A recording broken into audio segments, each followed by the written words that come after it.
So some of you today, you're here because you've heard me more recently speak very openly about Palestine and their struggle for liberation and resistance. I've been a very open advocate about that. And I've said this before, and I'll say it again, that the freedom of Palestinians depends on our freedom. We cannot effectively advocate for the oppressed if our minds are oppressed. If we allow ourselves to be oppressed, continually oppressed.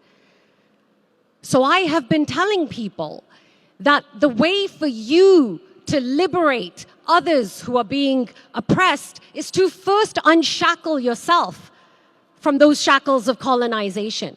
The first step to being free, anyone, but especially for people who come from ancestral heritage of being colonized. My people were colonized. My ancestors were colonized by the British. In order for me to truly be free, I had to first decolonize my mind.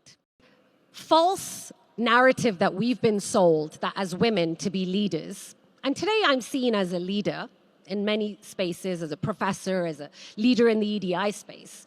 You know, we've been sold this falsehood that to be a good leader, you have to rid yourself of your feminine energy.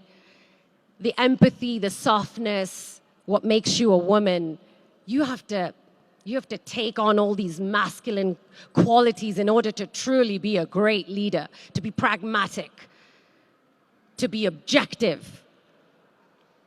And one of the things that I have focused very heavily on is bringing my whole womanhood to the forefront as I lead. I lead with empathy. I lead with my feminine energy. And I will tell you that to be a great leader is to lead with empathy. That's the only thing that will prove someone to be a good leader, is if they have empathy.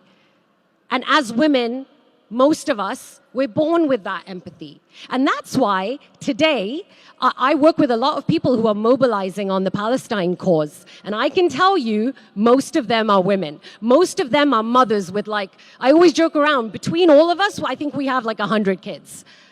And probably 50 jobs.